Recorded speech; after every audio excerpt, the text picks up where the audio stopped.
Alors, très bien, cet après-midi, je parlais, la conférence s'intitule « Le vrai or » et j'espère que vous avez tous bien déjeuné, n'est-ce pas?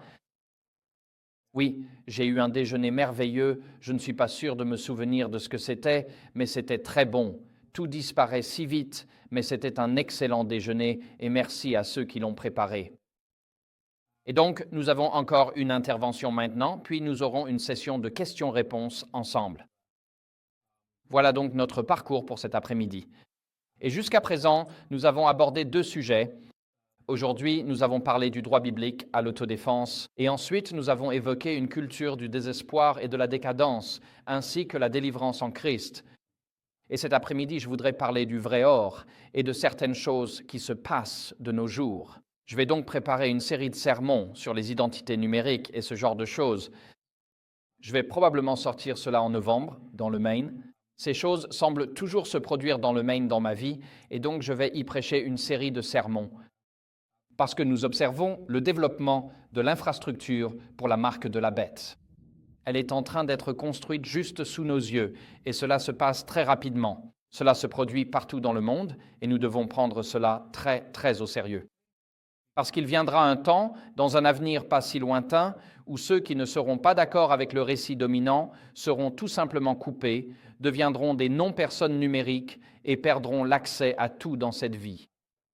Ainsi, l'infrastructure est en train d'être construite sous nos yeux et aujourd'hui, je vais en parler un peu. Alors, pour commencer, je vous invite à incliner la tête avec moi et nous allons ouvrir par un mot de prière. Prions, voulez-vous ?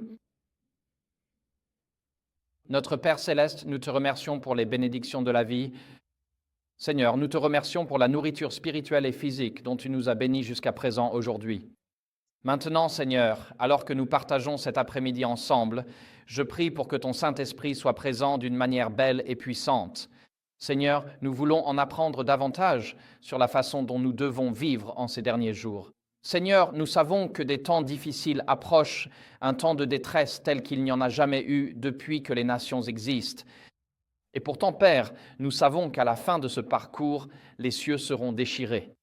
Et chaque montagne et chaque île seront déplacées de leur place, et nous verrons Jésus venir sur les nuées du ciel. Alors, Seigneur, nous savons que le chemin sera difficile, mais nous connaissons la fin de l'histoire. Père, je te prie donc de nous donner la sagesse, l'intelligence et le discernement, afin que nous puissions percevoir et connaître la bonne voie à suivre. Seigneur, je te prie de me bénir tandis que je parle maintenant, que mes paroles soient accueillies par ton trône de grâce. Au nom de Jésus, nous prions. Amen. D'accord, donc, il s'agit d'un sermon intitulé « Véritable or » et je me surprends à parler de plus en plus de ce sujet parce que nous vivons actuellement plusieurs remises à zéro sous nos yeux. Nous vivons une remise à zéro monétaire, une remise à zéro économique, une remise à zéro numérique et nous vivons aussi une remise à zéro sociale dans notre nation. Il y a beaucoup de changements qui se produisent tout autour de nous et l'Amérique change rapidement. Je ne sais pas si vous êtes d'accord avec moi, mais je dirais que le dernier novembre, lorsque les résultats des élections sont devenus clairs pour tout le monde, l'Amérique a changé à cet instant précis. Et par exemple, les activistes trans sont passés du statut de groupe de pression le plus puissant d'Amérique à celui d'être presque immédiatement mis de côté. Il y a eu un bouleversement de l'ordre social des 10 ou 15 dernières années et l'Amérique a commencé à changer. Et j'ai remarqué cela simplement en observant des politiques qui étaient impensables en octobre 2024, étaient considérées comme normales en janvier 2025. Nous assistons donc à un immense changement social dans notre pays. Et si vous regardez les informations, vous avez... Quelqu'un m'a envoyé l'autre jour, il a dit « Si vous mentez suffisamment, vous finissez par obtenir du journalisme. » Donc, toutes mes excuses à tout journaliste présent aujourd'hui, mais si vous répétez assez souvent un mensonge, vous finirez par obtenir du journalisme. Mais il est difficile de nos jours de savoir ce qui est une vraie information et ce qui est une fausse information. Et l'autre jour, ma femme m'a montré une photo d'une grand-mère nourrissant un grizzly depuis sa terrasse arrière. Certains d'entre vous ont vu certaines de ces vidéos sur les réseaux sociaux et il est difficile de savoir est-ce que c'est vrai ou pas. Vous savez, les images sont tellement convaincantes. Est-ce vraiment une grand-mère qui nourrit un grizzly ou pas? Et en particulier depuis l'assassinat de Charlie Kirk, l'Amérique change encore plus. Et vous savez, il y a certaines morts dans l'histoire de l'humanité. Et vous savez, elles entraînent un changement dans l'histoire de cette nation. Par exemple, la mort de Martin Luther King pendant le mouvement des droits civiques, et peu de temps après, vous avez le Civil Rights Act, le Fair Voting Act et l'Equal Housing Act, 3 lois majeures du mouvement des droits civiques. Et dans l'histoire britannique, la mort de Nelson à la bataille de Trafalgar. Il a perdu la vie, mais a remporté la bataille, et cela a garanti que Napoléon ne pourrait jamais envahir la Grande-Bretagne. Et cela a ouvert la voie à l'Empire britannique et au protestantisme pour se répandre dans le monde entier pendant les 100 années suivantes. Il y a donc certaines morts dans l'histoire de l'humanité qui sont des moments charnières. La mort de Jules César en est un autre exemple. La mort de Jules César a mis fin à la République romaine et a inauguré l'ère de la Rome impériale. Ainsi, certaines morts sont des points de bascule au sein de leur nation. Et nous vivons actuellement un moment charnière et nous voyons que notre nation change très rapidement sous nos yeux. Et en tant qu'adventistes, nous savons en quelque sorte où cela va mener, nous savons où cela va finir. Nous savons ce que dit la prophétie dans l'Apocalypse 12, 13 et 14, mais les détails sur la façon dont nous y arriverons, cela reste connu de Dieu seul. Mais nous savons que nous vivons un changement profond. Ainsi, malgré le fait que nous vivions un changement profond, Zacharie 9, 12 dit que nous devons être des prisonniers. Non pas de doute ni de peur, mais nous devons être des prisonniers de l'espérance. J'aime cette expression, que nous sommes des prisonniers de l'espérance, que nous sommes captifs de l'espérance, que l'espérance de l'Évangile est l'espérance de la transformation, la confiance que Dieu mènera à terme, la bonne œuvre qu'il a commencée en chacun de nous et la promesse de la vie éternelle en Jésus-Christ. Lorsque nous sommes des prisonniers de l'espérance, cela signifie que ce monde a du mal à trouver sa place dans nos cœurs et nos esprits. Et lorsque vous êtes un prisonnier de l'espérance, vous attendez quelque chose de meilleur que ce que nous avons aujourd'hui. Alors, notre parcours cet après-midi, voici notre parcours. Nous allons d'abord examiner le redémarrage économique, puis nous allons nous pencher sur le redémarrage numérique qui se déroule autour de nous. Ensuite, nous aborderons le redémarrage du cœur et enfin, nous tirerons nos conclusions cet après-midi. Commençons donc par parler du redémarrage économique. Quelqu'un pourrait-il dire que notre situation financière nationale est actuellement solide? Non? Bien. Quelqu'un croit-il vraiment que votre dollar vaudra plus à la banque l'année prochaine qu'il ne vaut cette année? Non, d'accord. Nous constatons donc tous qu'un changement profond est en train de se produire. Nous vivons sous nos yeux une réinitialisation monétaire sans précédent dans l'histoire des empires. Et notre premier problème, c'est notre dette nationale, et elle est énorme. Actuellement, officiellement, la dette nationale s'élève à environ 37 milliards, ou plutôt billions. Et des poussières, n'est-ce pas? C'est énormément d'argent. C'est comme si vous empiliez des billets de 100 $ les uns sur les autres, cela irait jusqu'à la Lune et retour. Je veux dire, c'est vraiment beaucoup d'argent. Et donc, nous faisons face à un problème de dette nationale. Mais ça c'est la dette officielle, disons 37-38 billions. Mais si vous ajoutez Medicaid, Medicare, la sécurité sociale, les pensions militaires et tout le reste, la facture se rapproche plutôt des 200 billions. Ce sont des engagements hors bilan. Je me souviens, quand j'étais à l'Union du Moyen-Orient, j'étais le secrétaire trésorier et nous avions une dette liée à l'emploi, une dette de retraite pour tous nos retraités. Elle s'élevait à environ 5 ou 6 millions de dollars, mais nous n'avions qu'un peu plus d'1 million de dollars d'actifs pour la couvrir. Et donc, chaque fois que j'apprenais le décès d'un retraité, je n'étais pas tout à fait sûr de la façon dont je devais réagir. Et j'ai suggéré à mon patron qu'une fois les gens à la retraite, on devrait les encourager à se mettre au parachutisme, à l'alcool et au tabac. Cela améliorerait notre bilan ici. C'est une blague, vous comprenez? Pour ceux qui sont en ligne, c'est bien une blague, oui. Mais nous faisons face à une dette nationale qui est tout simplement impossible à rembourser. Il n'y a aucun moyen de couvrir notre dette nationale. C'est aussi simple que ça. Nous sommes donc pris dans ce que certains appellent une spirale infernale de déficit ou de dette. Et maintenant, le poste de dépense le plus important du budget fédéral ce sont les paiements d'intérêt, rien que pour le service de la dette actuelle. Et chaque fois que vous baissez les paiements d'intérêt de 1%, cela réduit d'environ 1/3 de billion les paiements d'intérêt annuels que nous devons verser. Donc, vous comprenez pourquoi le président Trump veut baisser les taux d'intérêt, car cela aide le budget national. Mais nous sommes pris dans une spirale infernale de la dette nationale dont il n'existe aucune issue indolore. Nous pouvons donc soit faire un défaut de paiement brutal, c'est-à-dire dire à nos créanciers que nous ne les rembourserons pas. Et cela provoquerait une catastrophe économique, car beaucoup de nos fonds de pension sont basés sur les bons du Trésor américain. Et si vous passez par Fidelity, Vanguard ou BlackRock, qui sont de loin les plus grands gestionnaires de fonds, gérant des milliers de milliards de dollars d'actifs, si vous êtes retraité aujourd'hui, une grande partie de vos revenus de retraite provient des paiements sur les bons du Trésor américain. Parce que c'est au cœur de la plupart des fonds de retraite de nos jours. Donc si le gouvernement dit qu'il ne va pas vous rembourser, tous les retraités ici présents perdent soudainement cette partie de leur retraite. Donc ce ne sont pas seulement les étrangers qui perdent de l'argent, c'est nous qui perdons nos propres paiements. L'autre façon de gérer cela, c'est d'avoir un défaut de paiement en douceur. Et c'est là que vous laissez l'inflation augmenter, et l'inflation va éroder la valeur réelle de cette dette. Et c'est ce qui se passe en ce moment. Et donc officiellement, le taux d'inflation est de 2,5%.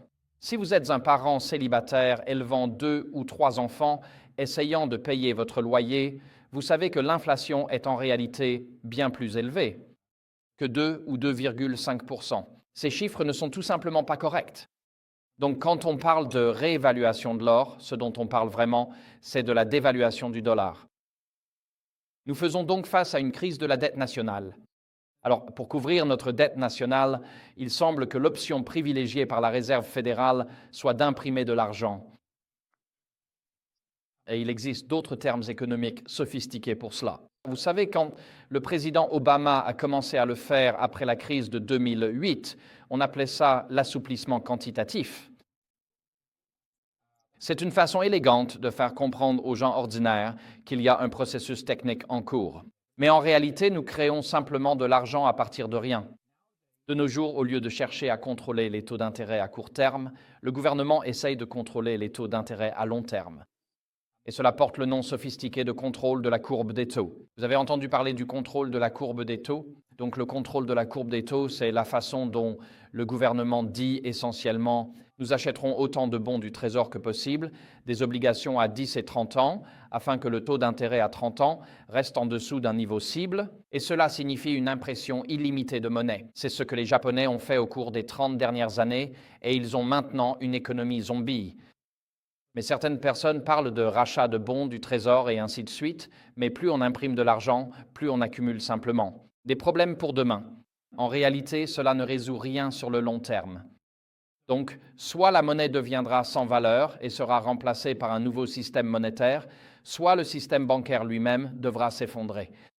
Et il est presque certain que le gouvernement laissera la monnaie s'effondrer afin de maintenir le système financier en place avec un nouveau système monétaire. Voilà donc ce qui se passe avec les dettes et l'impression de monnaie. Ensuite, il y a l'inflation. Alors, avons-nous tous remarqué que les prix augmentent? Oui, Oui. Les prix augmentent tout le temps et le coût de la vie globale a augmenté. Cela signifie que nos revenus réels ont tous diminué. Donc, essentiellement, nous appauvrissons chaque année. Quand les gens perdent confiance en leur monnaie, qu'ils voient que l'épargne n'a plus de valeur, car en plaçant votre argent à la banque, vous obtenez 1 ou 2% d'intérêt, mais avec 3 ou 4% d'inflation, vous perdez de l'argent en banque. Aujourd'hui, si vous achetez un bon du Trésor américain à 10 ans, vous êtes assuré de perdre de l'argent avec ça. Alors pourquoi les gens investiraient-ils dans les bons du Trésor américain, ces obligations à 10 ans qui étaient la pierre angulaire du système financier mondial depuis que la monnaie était adossée au pétrole, avec Kissinger dans les années 1970. Et donc, nous avons une inflation qui devient incontrôlable. Cela signifie que nos salaires perdent de leur pouvoir d'achat.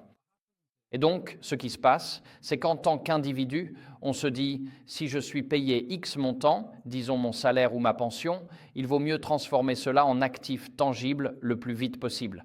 Ainsi, j'en préserve la valeur. Donc, quand les gens sont payés, ils vont immédiatement dépenser leur argent. Donc on a l'impression que l'économie est en plein essor car tout le monde dépense. C'est un boom de crack-up, pas un crack-down. Tout le monde dépense son argent vite. Ils ne veulent pas garder de dollars sur leur compte, ils veulent les transformer en autre chose, crypto, terrain, immobilier, or, voiture, peu importe, ils veulent les convertir en n'importe quoi sauf des dollars. Parce qu'ils savent que les actifs tangibles conserveront leur valeur, alors que le dollar va perdre de la valeur si on le laisse à la banque. Et donc, à mesure que les salaires perdent leur pouvoir d'achat, cela signifie que votre valeur pour la société est elle aussi dépréciée. Donc, si vous devez travailler 40 heures par semaine pour subvenir aux besoins de votre famille, mais que l'inflation augmente, il vous faudra alors 50 heures de travail pour y parvenir. Cela signifie que vous, en tant que personne, avez perdu 20% de la valeur de votre travail. Et donc, si l'inflation continue d'augmenter, on arrive à un point où cela ne vaut plus la peine de travailler. Parce que vous ne pouvez pas payer vos factures, même si vous faites une journée de travail honnête. Ce qui se passe alors, c'est que les gens sortent de l'économie formelle et passent dans l'économie informelle, car c'est la seule façon pour eux de survivre. Nous faisons face à une crise de la dette nationale. Nous avons un problème d'impression monétaire. Et ce n'est pas seulement les républicains ou les démocrates, ce sont tous les politiciens qui sont impliqués dans cela. Et cela remonte à 50 ou 60 ans, à l'époque de Kissinger et Nixon, lorsque l'on est sorti de l'étalon or. Nous subissons donc aujourd'hui les conséquences de 50 à 60 ans de dépenses effrénées à Washington. Et les conséquences de nos actes nous rattrapent sous nos yeux. Si vous ne me croyez pas, regardez simplement les prix de l'or et de l'argent. Et ce n'est pas tant le prix de l'or qui augmente, c'est plutôt le pouvoir d'achat du dollar qui diminue. Le prix d'un kilogramme d'or reste inchangé, mais il y a 2 ans, il fallait débourser 2000 $ pour acheter une once d'or. Il faut désormais débourser 4000 $ pour acheter une once d'or. La seule chose qui a changé, c'est 5, mon frère, ça y arrive. La seule chose qui est changée, ce n'est pas l'or. L'or n'a pas changé, c'est le dollar qui a perdu la moitié de sa valeur rien que ces 2 dernières années. C'est un indicateur de la rapidité à laquelle ce changement se produit, sous nos yeux. Parallèlement à cela, certains parlent de crise du coût de la vie. Parce que lorsque l'on additionne une inflation persistante à la planche à billets et à la dette nationale, on assiste aujourd'hui à une terrible crise du coût de la vie. Désormais, cela affecte différemment les générations au cœur de ce grand reset économique. Donc, si vous avez 65 ans et que vous avez connu, disons, les années dorées de l'expansion économique, vous avez peut-être acheté une maison il y a 20 ans pour 200 000 $ et aujourd'hui, elle en vaut 900 000. Et vous vous dites, on s'en est bien sorti, non? Mais pensez par exemple aux jeunes de 20 ans. Pensez à ces diplômés universitaires qui viennent d'obtenir leur diplôme. Les salaires n'ont pas quadruplé en 20 ans, mais les prix de l'immobilier, oui. Cela signifie donc que les jeunes ne peuvent pas accéder à la propriété. Pour eux, devenir propriétaire est un rêve impossible. Si vous ne pouvez jamais posséder un logement dans la société, vous n'avez pas votre place dans cette société. Ainsi, les jeunes aujourd'hui, qui n'ont pas les moyens d'acheter, sont contraints de louer. Et ils ne louent pas seuls, mais à 2 ou 3 dans un petit appartement, car c'est tout ce qu'ils peuvent se permettre. Ainsi, nous accumulons une vague de colère chez la jeune génération qui ne voit aucune perspective de pouvoir un jour posséder sa propre maison pour fonder sa famille. Et donc, si nous faisons partie de la tranche d'âge la plus âgée, nous avons profité de la hausse des prix de l'immobilier. Quand j'ai acheté ma maison à Berrien Springs en 2012, elle valait un peu plus de 200 000 $. Aujourd'hui, on dit, selon Zillow, qu'elle vaut environ 500 000 $. Mais mon salaire n'a pas augmenté de 2,5% pendant cette période. Il a augmenté d'environ 12% sur cette période. Donc, je constate dans ma propre famille que la hausse du prix de la maison a largement dépassé ma capacité à la payer si je devais l'acheter à nouveau. Quand je regarde mes enfants, je me demande comment ils pourront un jour se permettre d'acheter une maison. Et donc, il y a ce sentiment d'aliénation chez la jeune génération parce qu'ils ne peuvent pas accéder à la propriété. Alors maintenant, les gens doivent choisir entre payer le loyer et se nourrir. Les banques alimentaires sont débordées. À Berrien Springs, qui est un quartier plutôt correct, vous savez où se trouve Andrews, il y a un programme qui distribue de la nourriture gratuitement le mardi après-midi. et les files d'attente s'étendent sur une très longue distance. Vous savez quand cela se produit, parce que la file ne fait pas seulement le tour du voisinage, mais il y a des centaines de voitures qui attendent tout le long de la route principale là-bas. Ce sont des étudiants, des professeurs, des professionnels locaux qui n'arrivent tout simplement plus à suivre le coût de la vie. Et donc de plus en plus de personnes, même à Berrien Springs, dépendent de la nourriture gratuite simplement pour pouvoir manger. Et à cause de cette crise du coût de la vie, les gens cherchent d'autres moyens de préserver la valeur de leur argent. Voilà, c'est affiché à l'écran là. J'ai mentionné précédemment que le cadre réglementaire international Bâle III pour les banques, c'est une nouvelle série de réglementations bancaires à travers le monde, et pour la première fois, ils ont déclaré que l'or pouvait être utilisé par les banques comme réserve, ce qui est équivalent au bon du Trésor américain ou au dollar. Au bon du Trésor ou au dollar américain. Et cela est entré en vigueur il y a seulement quelques mois. Donc cela vient de la Banque des règlements internationaux et ils reconnaissent que, alors que les États-Unis, les bons du Trésor étaient le fondement du système financier américain, du système financier mondial depuis l'époque du pétrodollar et de Kissinger. Aujourd'hui, l'or est en hausse et l'or est désormais un actif de niveau un équivalent que les banques du monde entier peuvent utiliser. Nous voyons cela dans les grandes banques de lingots en Occident, comme la COMEX Commercial Exchange, à Washington ou à New York, et à la LBMA. La London Bullion Market Association possède la plus grande réserve d'argent au monde. Et ils fixaient normalement le prix de l'or chaque matin à l'échelle mondiale, car ils étaient le centre mondial du négoce de lingots d'or et d'argent. Ce qui s'est passé depuis janvier de cette année, c'est que les fonds souverains, les gouvernements nationaux et les investisseurs privés retirent leur argent de ces banques de lingots et ils le ramènent chez eux pour eux-mêmes. Ils le sortent du système. Pourquoi le sortent-ils du système? Parce qu'ils ne font pas confiance au fait que, dans le futur, ils pourront un jour remettre la main dessus. Et donc, les gens ont des contrats. Ainsi, vous pouvez avoir une once d'argent à Londres qui m'appartient, mais je pourrais la prêter via la LBMA. Je pourrais la prêter à quelqu'un d'autre qui a besoin d'argent comme garantie pour un prêt, puis cette personne la prêtera à quelqu'un d'autre. Et quand ils mettent la main sur ce contrat, ils vont le vendre à découvert à quelqu'un d'autre, ce qui signifie que vous achetez cher en espérant que le prix baissera à l'avenir. Ensuite, vous pouvez le vendre maintenant et le racheter à un prix plus bas pour réaliser un profit. Donc les gens achètent et vendent à la hausse, à la baisse et tout le reste sur les marchés de Londres. Ainsi, il peut y avoir des milliers de contrats sur une seule once d'argent. Ce sont des produits dérivés. On appelle cela l'hypothécation. Ainsi, un kilogramme d'or ou une once d'or à Londres peut avoir 2 ou 3 000 personnes ayant une revendication légale sur la propriété de cette pièce. Et à cause de cela, les gens réclament maintenant leur or. Lorsque leur contrat arrive à expiration, ils exigent que l'or et l'argent sortent du système, dans des coffres privés de métaux précieux, parce qu'ils ne font pas confiance au fait que, si le système s'effondre, leur or et leur argent seront là pour eux.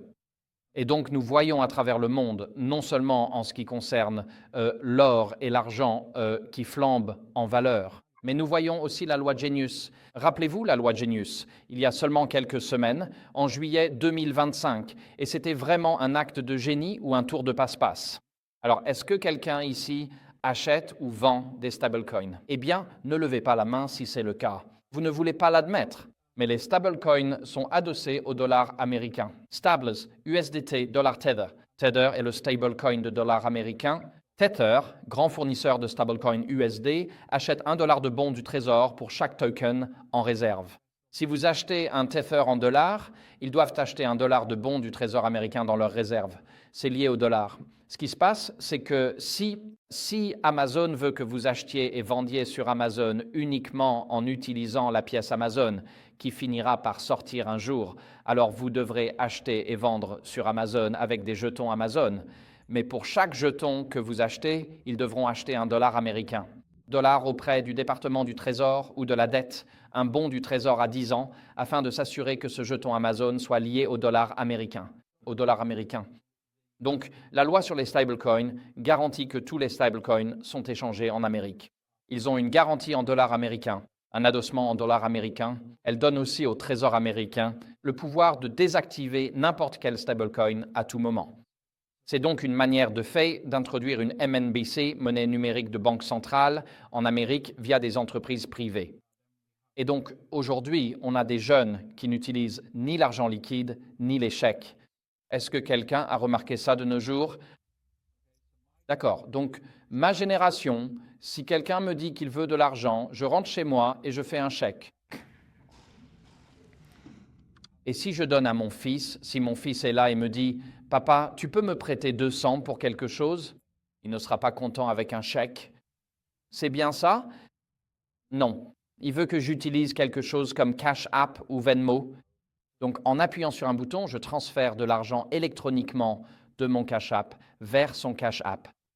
Et s'il le souhaite, il peut acheter et vendre depuis cette application ou bien retirer l'argent sur son compte bancaire. Donc nos jeunes, la jeune génération, n'utilisent pas d'espèces, n'utilisent pas de virements, n'utilisent pas de chèques et ils n'utilisent pas non plus les QCD parce qu'ils ne sont pas assez âgés. Ils utilisent des applications comme Cash App et Venmo et ils investissent ou spéculent dans la crypto, le Bitcoin et d'autres options numériques. Et si les jeunes n'investissent pas dans le dollar et les comptes d'investissement traditionnels, c'est parce qu'ils ne croient pas que ces options existeront encore dans 50 ans. Donc les jeunes votent déjà avec leurs pieds. Et ils se tournent vers des formes électroniques de monnaie. Ce qu'il faut comprendre, c'est que nous vivons un reset monétaire. Et sous nos yeux, l'architecture de la finance mondiale, de nos revenus ménagers, de notre épargne et de nos retraites est en train de changer sous nos yeux. Et cela n'est pas annoncé dans les médias traditionnels. Si vous regardez CBC, CNBC ou Fox Business, ils essayent tous de vous faire croire que tout continue comme d'habitude, que tout est normal. Mais les dernières personnes à être informées quand tout change, c'est le grand public. Et en ce moment, les grandes institutions financières se déplacent aussi vite qu'elles le peuvent vers un nouveau système monétaire, et ceux qui se retrouveront avec le problème seront monsieur et madame tout le monde quand tout s'effondrera. Donc voilà ce qui se passe sous nos yeux, et j'espère que vous allez bientôt retrouver le sourire après le déjeuner. Vous savez, l'argent est une réserve de beaucoup de choses, mais l'argent est une réserve de temps, énergie et compétences. Et ma femme a vécu l'effondrement de l'Union soviétique, où ils pensaient que leur système durerait du berceau à la tombe. C'est ce qu'on leur avait promis. Et ils ont travaillé toute leur vie et ils ont cotisé au système soviétique. Et puis, lorsque l'Union soviétique s'est effondrée en 1989 à 1990, mon beau-père, qui est aujourd'hui décédé, a vu ses économies de toute une vie devenir sans valeur, littéralement du jour au lendemain. Il était sur le point de prendre sa retraite. Alors il a commencé à économiser de l'argent liquide partout où il le pouvait. Il était ingénieur électricien et il cachait son argent sous son lit. Puis, lorsque le président Eltsine est arrivé au pouvoir en 1991, quelques années plus tard, il a annoncé qu'ils allaient adopter une nouvelle monnaie. Et le changement de monnaie a eu lieu hier soir à minuit, et toute la monnaie cachée sous les lits des gens ne vaut plus rien. Il a donc subi des pertes considérables et j'avais des amis qui étaient en Pologne dans les années 1990 et qui, eux, étaient payés dans. Le złoty était une monnaie polonaise et il y avait 4000 złoty pour une livre sterling et un jour, le gouvernement annonça qu'il supprimait 3 zéros de la monnaie. Donc, si vous aviez un billet de 1000 złoty, il était désormais illégal. Tout allait désormais se résumer à un ou des billets de 10 zlotys, l'essentiel étant que les billets de 100, 1000 ou 10 000 zlotys, tout cela était devenu illégal et des gens ont perdu toutes leurs économies du jour au lendemain. Ces choses arrivent. Cela ne nous est tout simplement pas encore arrivé ici, en Amérique, mais cela s'est produit à de nombreuses reprises dans le monde où des monnaies, des gouvernements réduisent la valeur de leurs devises du jour au lendemain. Où ils disent littéralement « Oui, la monnaie dans laquelle vous avez été payé hier n'existe plus aujourd'hui. » Et donc, toutes vos économies de toute une vie ont disparu. Et quand on est retraité ou pensionné, c'est dévastateur.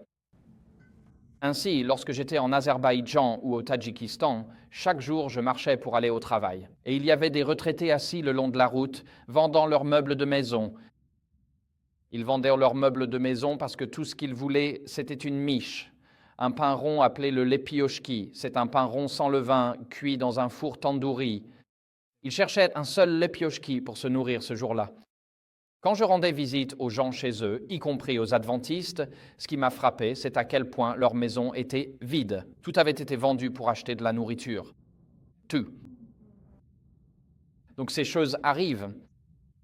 Mais pour que nous puissions traverser ce dernier réajustement politique et économique, il doit y avoir un moyen d'imposer la marque de la bête. Je voudrais donc maintenant passer au réajustement numérique qui se déroule sous nos yeux alors que nous sommes assis ici aujourd'hui. Eh bien, certains d'entre vous se souviendront que la semaine dernière, ou il y a 2 semaines, le Premier ministre britannique a fait la une des journaux et il a déclaré, avant la fin de l'actuel Parlement, c'est-à-dire dans 2 ans, il a dit « Nous allons introduire des identités numériques obligatoires pour chaque citoyen adulte au Royaume-Uni. » Et il a dit « Et la raison pour laquelle nous allons faire cela, c'est que nous allons ensuite dire aux employeurs qu'ils ne pourront pas embaucher quelqu'un s'il n'a pas d'identité numérique. » Et il a dit « C'est une façon d'arrêter l'immigration illégale. » Il y a eu quelques réactions négatives. Voilà, c'est annoncé par le gouvernement britannique. Un nouveau système d'identité numérique va être déployé à travers tout le Royaume-Uni. Il est dit que cela facilitera l'accès de la grande majorité des gens aux services gouvernementaux et l'identité numérique sera obligatoire pour les vérifications du droit au travail d'ici la fin de la législature. C'était cette semaine, le 26 septembre, il y a seulement quelques jours. Et donc, les gens disaient « Excusez-moi, mais vous n'avez pas le droit de travailler sans passeport ou numéro national de sécurité sociale. » Nous avons donc déjà des mécanismes en place pour empêcher les employeurs d'embaucher des étrangers en situation irrégulière. Alors pourquoi une identité numérique ferait-elle une quelconque différence? Nous avons déjà des mécanismes en place pour exclure les étrangers en situation irrégulière de l'emploi légitime. Il y a donc eu une énorme opposition. Ici, nous avons Starmer, c'est le Premier ministre britannique. L'exigence d'identité numérique pour travailler provoque un tollé, de la gauche comme de la droite britannique, et donc Farage est un homme de droite. Il est, disons, l'équivalent britannique de, on pourrait dire, pas tout à fait Trump, mais il n'en est pas loin. Et Corbyn est notre équivalent d'AOC. Donc, la droite comme la gauche attaquent cette initiative d'identité numérique, la considérant comme un excès de pouvoir de l'État. Et les gens au Royaume-Uni, qui sont très laïcs, parlaient immédiatement de la marque de la bête et des règles ni achat ni vente. Et ils consultaient le livre de l'Apocalypse ainsi que les chaînes d'information laïques. Merci. Et disaient que cela allait amener la marque de la bête.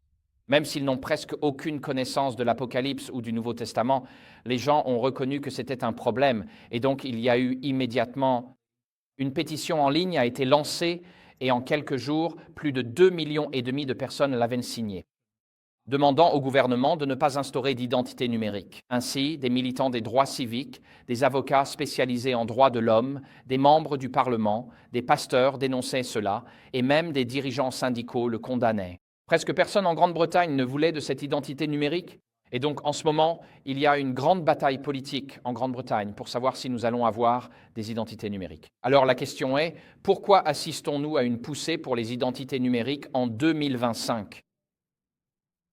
Eh bien, cela remonte aux Nations Unies.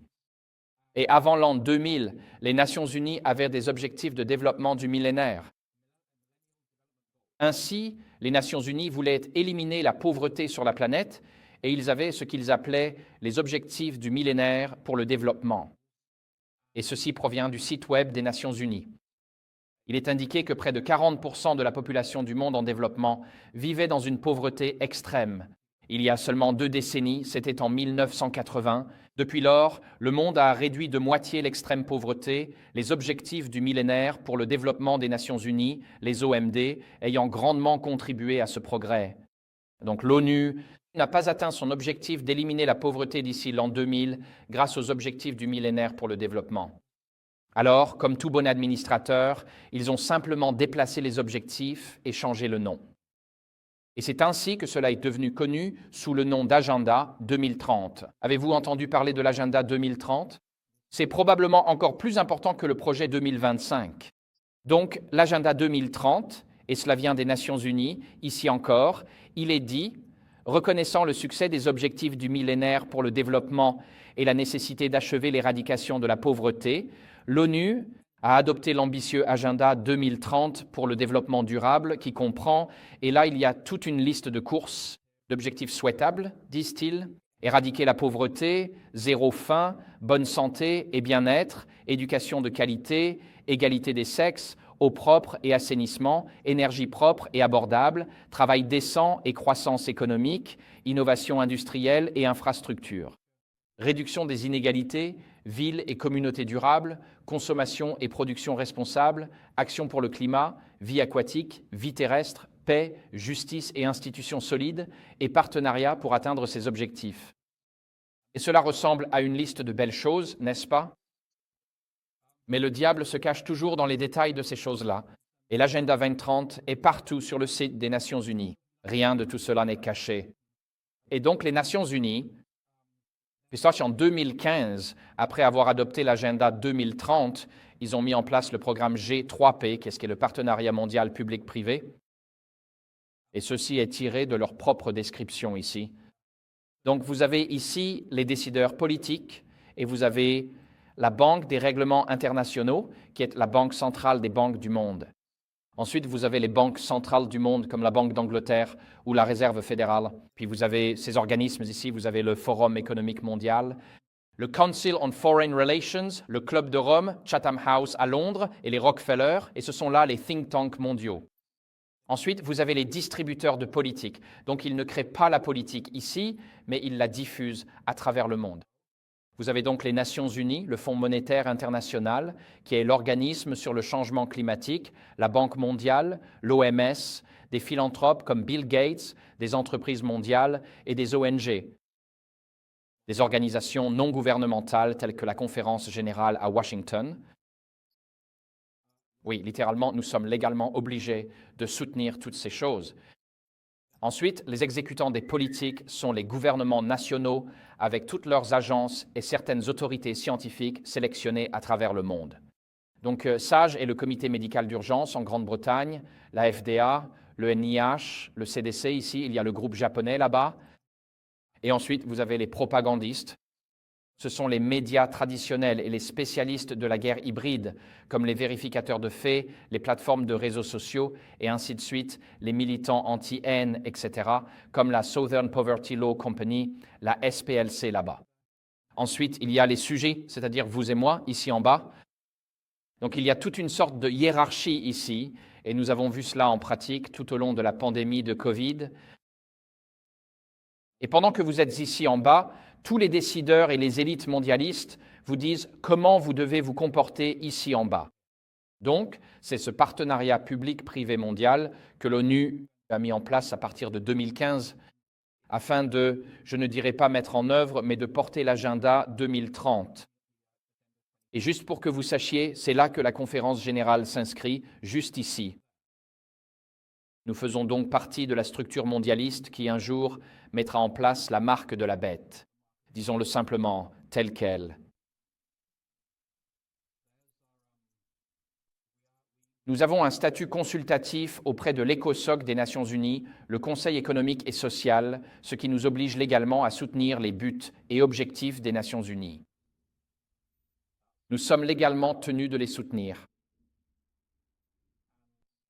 Si vous regardez attentivement ce que ces objectifs stipulent réellement, si vous regardez, je vais juste regarder les objectifs des moins de 16 ans pendant 1 minute maintenant.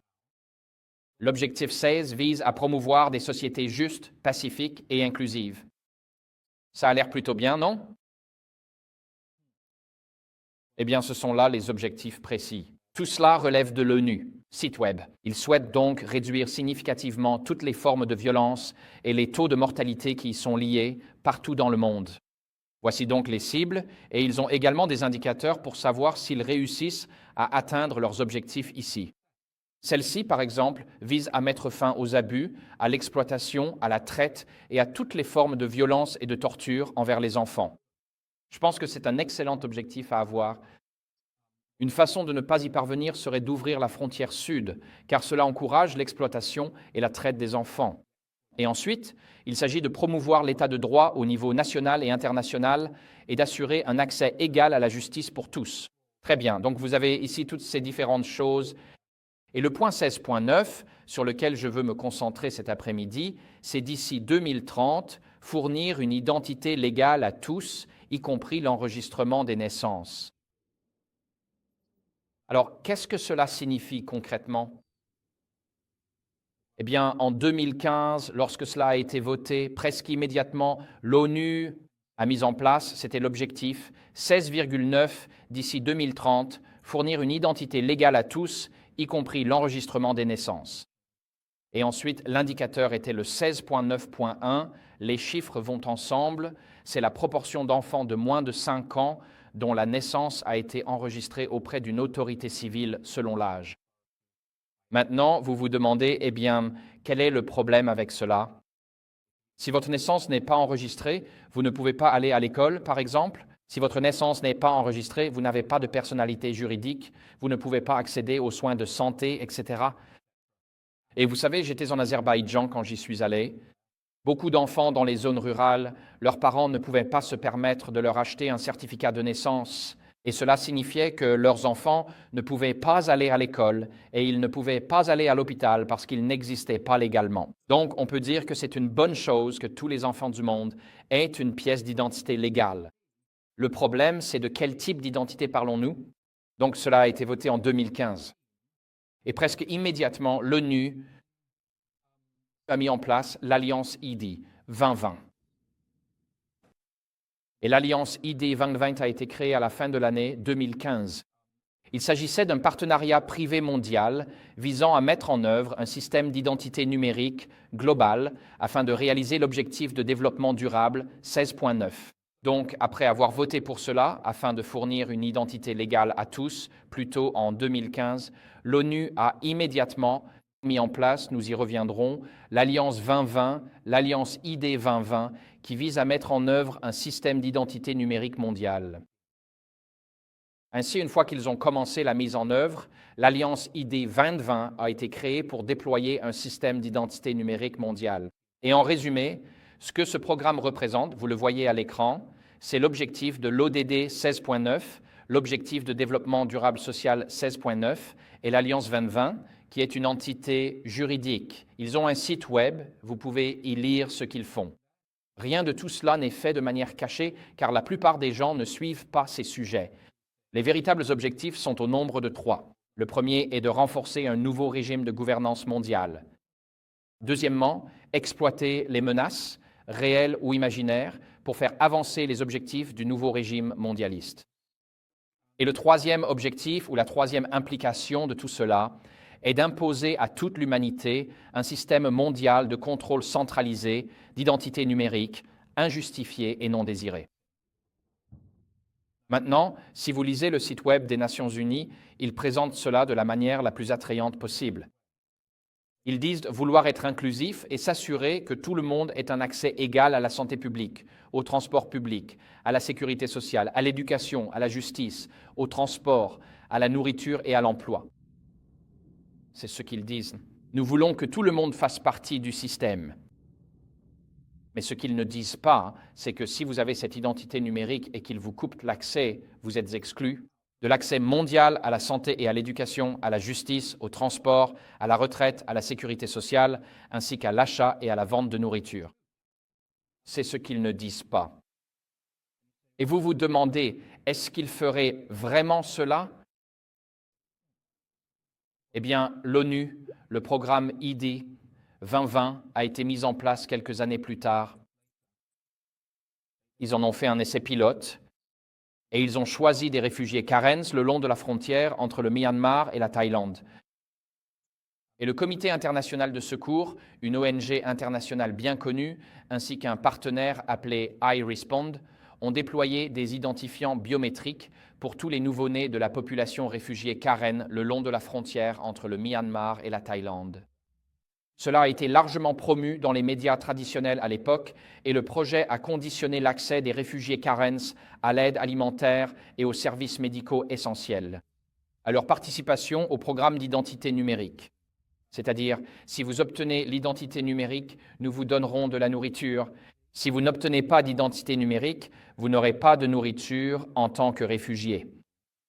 La participation était volontaire, selon l'agence d'aide, mais ils ont clairement indiqué que le statut vaccinal des réfugiés serait intégré à leur identité numérique. Et l'enregistrement pour l'identité numérique de ces réfugiés dépendait d'un statut vaccinal jugé satisfaisant. Ainsi, les réfugiés Karens ont été contraints d'accepter la vaccination et d'utiliser des identités numériques.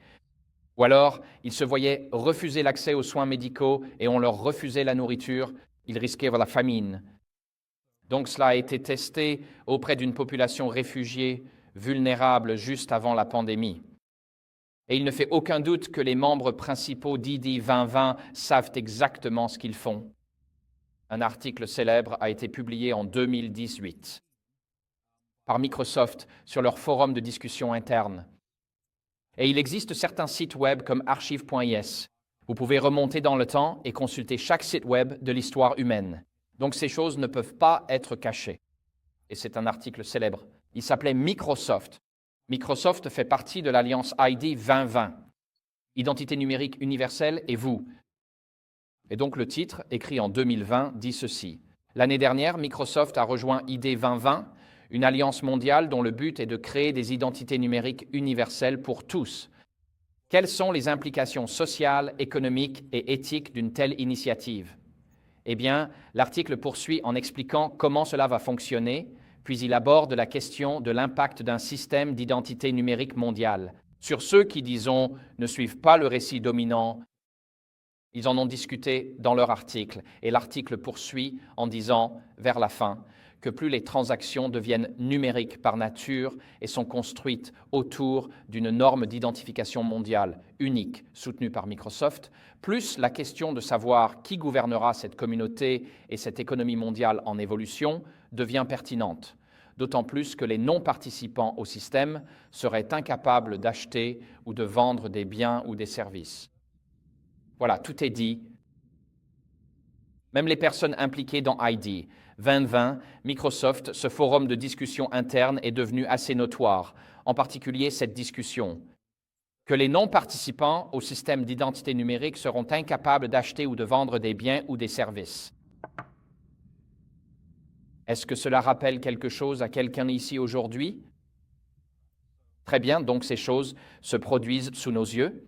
Nous n'assistons pas seulement à une réinitialisation monétaire, nous assistons à une poussée pour une réinitialisation numérique pour chaque personne sur la planète Terre. Lorsque l'ONU, le régime mondialiste, parle d'inclusion, en réalité, ils construisent un système d'identité numérique mondiale qui est fondamentalement exclusif et qui peut punir les critiques ou réduire au silence les voix dissidentes, en les excluant simplement du système d'identité numérique.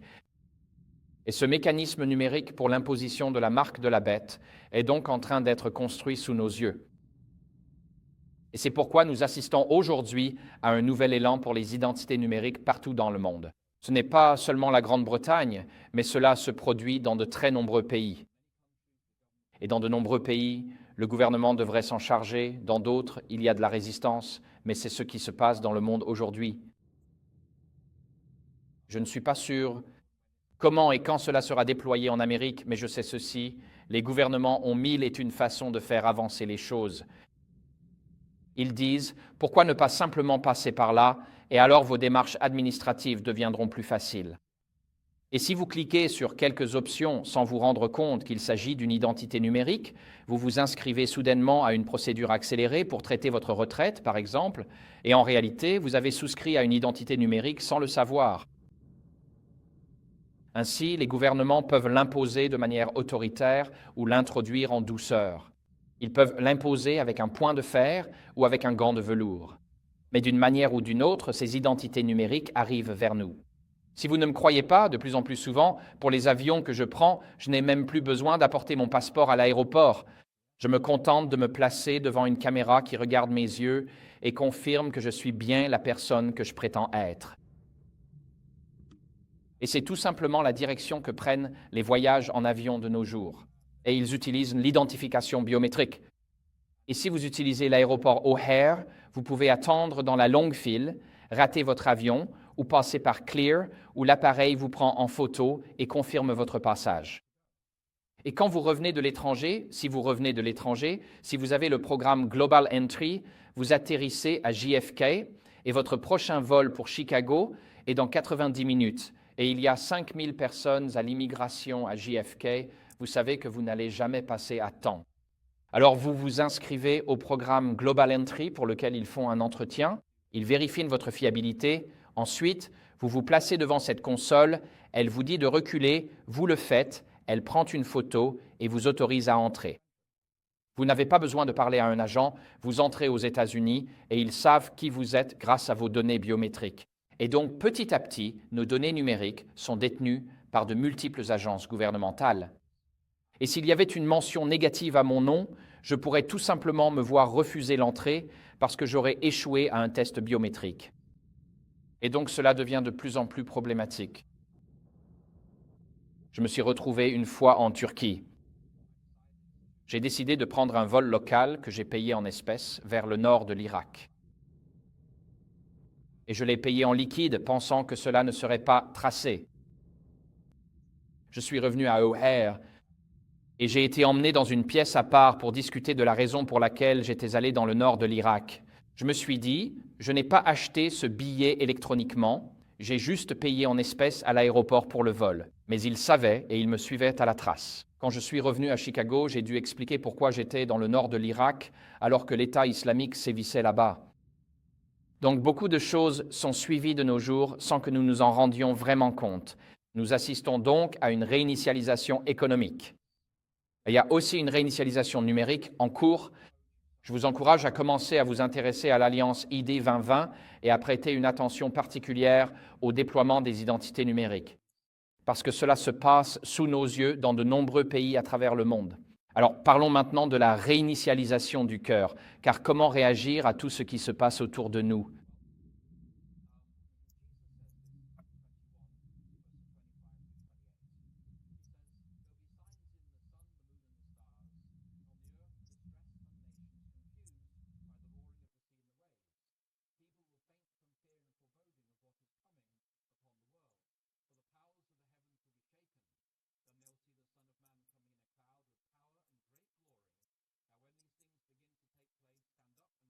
Il dit simplement,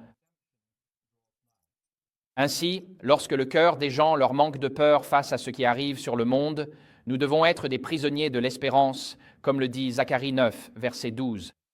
Et Dieu nous a donné une voix et un message prophétique en ces temps de la fin, afin que nous ne marchions pas dans les ténèbres et la morosité, mais que nous marchions dans la lumière avec des cœurs remplis d'espérance. C'est difficile à faire quand on voit ce qui se passe dans notre monde aujourd'hui, mais c'est ce à quoi Dieu nous appelle. Dans Luc chapitre 19, Jésus poursuit en disant ceci. Il dit cela aux enfants de Jérusalem. Il dit, alors qu'il s'approchait et voyait la ville, il pleura sur elle et dit, si toi, même toi, c'est-à-dire Jérusalem, tu avais seulement reconnu en ce jour ce qui peut te donner la paix, mais maintenant cela est caché à tes yeux. En effet, des jours viendront sur toi où tes ennemis dresseront des retranchements autour de toi, t'encercleront et te presseront de toutes parts. Ils te jetteront à terre, toi et tes enfants au milieu de toi, et ils ne laisseront pas en toi pierre sur pierre, parce que tu n'as pas reconnu le temps où tu as été visité de la part de Dieu. Ainsi, Jésus a exposé, il a prononcé ses jugements sur le peuple de Jérusalem, et les disciples voient que Jésus dit qu'il ne restera pas pierre sur pierre. Et dans Matthieu 24, les disciples sont troublés par cela parce que, pour eux, le temple était le centre de la planète Terre. Le temple était le lieu de rencontre entre Dieu et l'humanité. Le temple était l'endroit où le pardon se trouvait dans le système sacrificiel. Donc pour eux, le temple était le point central du plan de Dieu pour le salut de l'humanité. C'est là que Dieu rencontrait l'humanité lors du service de culte. Ainsi, lorsque Jésus dit « Il ne restera pas pierre sur pierre », les disciples étaient préoccupés par cela. De quoi Jésus parle-t-il? Et donc, Jésus parlait ici de la destruction de Jérusalem par les Romains en l'an 70 après Jésus-Christ. Sir White en parle dans La tragédie des siècles, page 25. Elle dit ceci en parlant de ce passage et du passage parallèle dans Matthieu 24. Le Christ leur présenta un aperçu des événements majeurs qui devaient se produire avant la fin des temps, c'est-à-dire avant le retour de Jésus. Ces paroles n'étaient pas alors pleinement comprises, mais leur signification devait être révélée au fur et à mesure que son peuple aurait besoin des instructions qui y étaient données. La prophétie qu'il a prononcée avait une double signification. Tout en annonçant la destruction de Jérusalem, elle préfigurait également les terreurs du dernier grand jour. Ainsi, dans Luc 19, puis dans Matthieu 24, Jésus donne ces prophéties qui traitent apparemment de la destruction de Jérusalem en l'an 70 par les Romains et de la fin de la nation juive en tant qu'entité indépendante. À ce moment-là, il mélange cela, il l'entremêle avec sa discussion sur la fin des temps avant le retour de Jésus. Et en particulier, on peut parcourir Matthieu 24, verset par verset, et identifier ceci concerne la chute de Jérusalem, ceci concerne la seconde venue du Christ. Mais il utilise des images similaires pour faire référence à chacune de ces deux situations, des événements catastrophiques. Ainsi, dans Matthieu 24, Jésus utilise une expression, et si vous comparez l'Écriture avec l'Écriture, dans Luc 21, nous trouvons une explication. Donc, dans Matthieu 24, Jésus dit aux disciples, « Lorsque vous verrez l'abomination dévastatrice installée dans le lieu saint, comme l'a annoncé le prophète Daniel, que le lecteur comprenne, alors que ceux qui sont en Judée s'enfuient dans les montagnes. » Et Jésus parle ici de la destruction de Jérusalem par les Romains qui ont envahi en l'an 66 et ont détruit Jérusalem en l'an 70. Et le passage parallèle dans Luc dit « Lorsque vous verrez Jérusalem entourée d'armées, sachez alors que sa dévastation est proche. Alors que ceux qui sont en Judée fuient vers les montagnes, que ceux qui sont dans la ville la quittent et que ceux qui sont à la campagne n'y entrent pas. Et donc, lorsque vous vous demandez quel est ce sacrilège désolant ou cette abomination de la désolation, certaines traductions disent que dans Matthieu, Luc l'explique. Quand vous voyez Jérusalem entourée, ce sont les armées romaines et païennes et elles se tiennent dans le lieu saint. Or, ce lieu saint n'est pas le lieu saint du temple. À l'extérieur des murs de Jérusalem se trouvait une zone connue sous le nom de lieu saint, et c'est là que les Romains arrivèrent pour la première fois en l'an 1066. Et lorsqu'ils sont venus en l'an 66, ils sont arrivés à la ville de Rome, de Jérusalem, et ils ont presque encerclé la ville. Mais alors, le général romain, nommé Cestius, a planté ses étendards païens sur ce sol sacré à l'extérieur de Jérusalem. Et c'est de cela que Jésus parle dans ces deux passages. Mais ensuite, ce qui s'est passé, comme vous le savez sûrement, pour une raison encore inconnue des historiens, le général romain a retiré ses armées et est retourné à Damas. Et les chrétiens ont écouté cet avertissement de Jésus, et les chrétiens ont fui Jérusalem. Et ils se sont enfuis de l'autre côté du Jourdain, dans une ville appelée Pella, juste au sud de la mer de Galilée, dans l'actuelle Jordanie. Et l'on croit qu'aucun chrétien n'a péri lors de la destruction de Jérusalem. Les chrétiens ont vraiment pris au sérieux les avertissements de Jésus.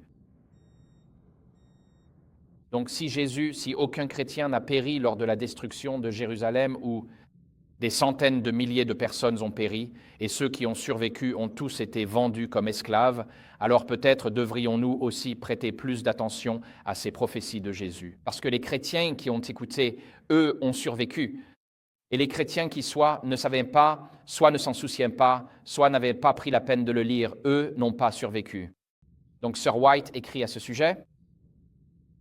Elle dit que lorsque les étendards idolâtres des Romains furent dressés sur le sol sacré, qui s'étendait sur plusieurs stades en dehors des murs de la ville, alors les disciples du Christ trouveraient la sécurité dans la fuite.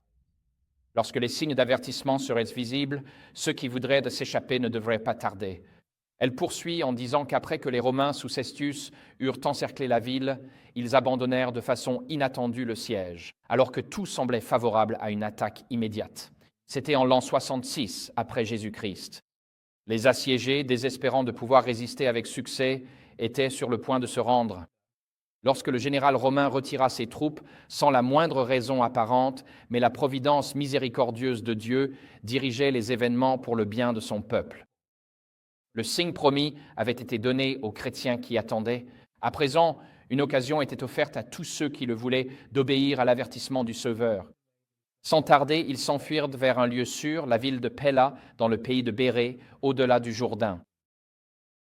Ainsi, les chrétiens, au moment de la destruction de Jérusalem et de la destruction du Temple, connaissaient les avertissements du Christ dans Luc 19 et Matthieu 24. Et lorsqu'ils virent les étendards romains à l'extérieur de la ville de Jérusalem, puis que les Romains se retirèrent, les chrétiens n'attendirent pas une lettre du Sanhédrin pour leur dire qu'il était temps de partir. Ils connaissaient les enseignements de Jésus et ils s'enfuirent. Alors, pourquoi est-ce que je parle de cela, Sir White? Aujourd'hui, nous parlons d'argent et de reçus monétaires. Sir White dit, ce n'est pas le moment, maintenant, pour le peuple de Dieu d'amasser ses trésors dans ce monde. Le temps n'est pas loin où, comme les premiers disciples, nous serons forcés de chercher refuge dans des lieux désolés et solitaires. De même que le siège de Jérusalem par les armées romaines fut le signal de la fuite pour les chrétiens de Judée, de même l'exercice du pouvoir par notre nation à travers le décret imposant le sabbat papal sera pour nous un avertissement. Ce sera alors le moment de quitter les grandes villes, en préparation à quitter les plus petites pour des maisons modestes et des lieux retirés parmi les montagnes. Je pense que nous sommes tous familiers avec cela en tant qu'adventistes, cette idée dont nous parlons ici. Que lorsque le sabbat papal, c'est-à-dire le dimanche, sera imposé aux États-Unis, ce sera un avertissement pour quitter les grandes villes. Maintenant, je ne sais pas quelle est votre définition d'une grande ville.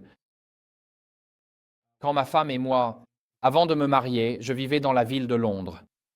Et lorsque je conduisais jusqu'à mon appartement à Londres, cela me prenait 4 heures de route à travers de vastes zones urbaines très denses pour y arriver. J'avais l'impression de m'enfoncer dans une jungle de béton.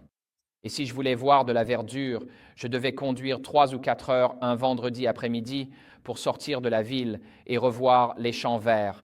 Et donc, pour moi, Londres était une grande ville de 10 à 12 millions d'habitants.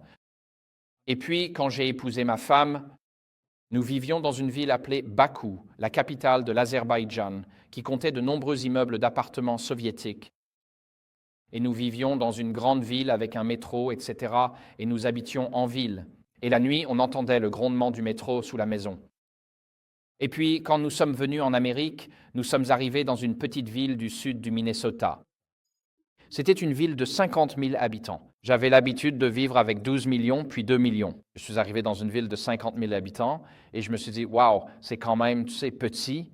Ma femme dit, ici, c'est vraiment petit. J'ai dit, oui, je suppose que c'est le cas. Et puis, quand on a déménagé de là vers le nord du Minnesota, dans une ville de 12 000 habitants, j'ai dit, waouh, ça devient encore plus petit. Et puis, nous avons déménagé à Berrien Springs en 2011, une ville d'environ 3 000 à 4 000 habitants, plus les étudiants. Disons 8 000 au total. On avait l'impression d'entrer dans un désert. Genre, est-ce que des gens vivent vraiment ici? Il n'y a même pas de Walmart. Comment peut-on vivre sans Walmart? Le seul point positif, c'était qu'il y avait un Taco Bell, mais il a fini par fermer. Donc c'était vraiment une mauvaise nouvelle. Nous sommes donc passés d'une grande ville à des endroits de plus en plus petits. Le fait est que votre définition de ce qu'est une grande ville peut varier selon l'endroit où vous vivez actuellement. J'ai des amis qui travaillent à Loma Linda et ils vivent de l'autre côté de la vallée, à la campagne, qui est en réalité une zone très urbanisée au pied des montagnes là-bas. Pour eux, c'est la campagne, alors que pour moi, c'est une zone fortement urbanisée. Et donc chacun a une définition différente de ce que cela signifie de quitter les grandes villes. Mais je dirais ceci. Si vous choisissez de déménager dans une grande ville américaine de nos jours, il faudrait vous faire examiner la tête. Parce qu'à moins d'être obligé d'aller quelque part pour des raisons de santé ou d'emploi, les gens essaient de quitter les villes en Amérique. Même pendant la pandémie, les gens fuyaient la Californie, ils fuyaient New York, ils fuyaient le Maryland et ils achetaient au Texas, en Floride et au Tennessee. Et même les personnes laïques quittèrent les grandes villes parce qu'elles voyaient que la cohésion sociale est en train de s'effondrer. Donc, si même les personnes laïques peuvent voir que la cohésion sociale se désagrège, honnêtement, qui va faire une promenade romantique dans le centre-ville de Portland la nuit de nos jours? Personne? Vous risquez de vous faire asperger de gaz ou de recevoir un coup sur la tête. Vous savez, la violence est présente dans ces rues-là. Cela se produit nuit après nuit, encore et encore. Personne ne s'installe dans les villes par choix. Les gens quittent les villes, même les personnes laïques. Donc, Sir White dit ici que tout comme les armées romaines, leur arrivée était un signal pour la fuite des chrétiens judéens. De la même manière, le sabbat papal aux États-Unis sera pour nous un avertissement de quitter les grandes villes pour les plus petites et finalement pour des endroits isolés dans les montagnes. Il y a donc une progression dont elle parle ici. Et ce sabbat papal, elle dit que le dimanche provenant du Catholic Record, 1er septembre 1923. Quelqu'un m'a posé une question aujourd'hui. C'est la citation. Le dimanche est notre marque d'autorité. L'Église est au-dessus de la Bible. Et ce transfert de l'observance du sabbat, c'est-à-dire au dimanche, en est la preuve. C'est pourquoi nous appelons le dimanche le sabbat papal. Et vous trouvez cela dans le Catholic Record du 1er septembre. Mais si vous regardez aussi dans le catéchisme, nous discutons des 10 commandements. Il y a là une discussion sur l'autorité catholique de changer la loi de Dieu. Mais Sœur White parle de cela, et elle dit, alors que nous vivons cette période, elle dit qu'au lieu de dépenser nos moyens pour la satisfaction personnelle, nous devrions apprendre à économiser. Économiser. Elle dit que nos missions doivent être soutenues et que de nouvelles missions doivent être ouvertes. J'ai lu quelque part que l'Église adventiste a ouvert plus d'institutions pendant la Grande Dépression que durant n'importe quelle autre décennie de l'histoire américaine. Alors que le monde s'effondrait économiquement en Amérique, nous investissions dans la mission. Et pendant la pandémie, lorsque j'étais en Allemagne, j'ai remarqué qu'en 3 ans de pandémie, plus de centres de bien-être axés sur le mode de vie ont ouvert en privé que durant toute autre période de l'histoire adventiste allemande. Les gens étaient touchés, ils ont vu ce qui se passait et ont dit « Nous devons nous occuper des affaires de notre Père ». Ainsi, alors que d'autres restreignent, ferment et arrêtent leurs activités, les adventistes fidèles disaient qu'en temps de crise, c'est précisément à ce moment-là que nous avançons, que nous faisons un pas de foi et que nous voyons ce que Dieu va faire pour nous. Et donc, Sœur White dit ceci, « Au lieu de dépenser nos moyens pour notre propre satisfaction, nous devrions apprendre à économiser. Nos missions doivent être soutenues, de nouvelles missions doivent être ouvertes, des lieux de culte sont nécessaires afin que les gens puissent être invités à entendre les vérités pour ce temps-ci. C'est précisément à cette fin que Dieu a confié un capital à ses intendants. Ne laissez pas vos biens être investis dans des entreprises mondaines, de sorte que cette œuvre soit entravée.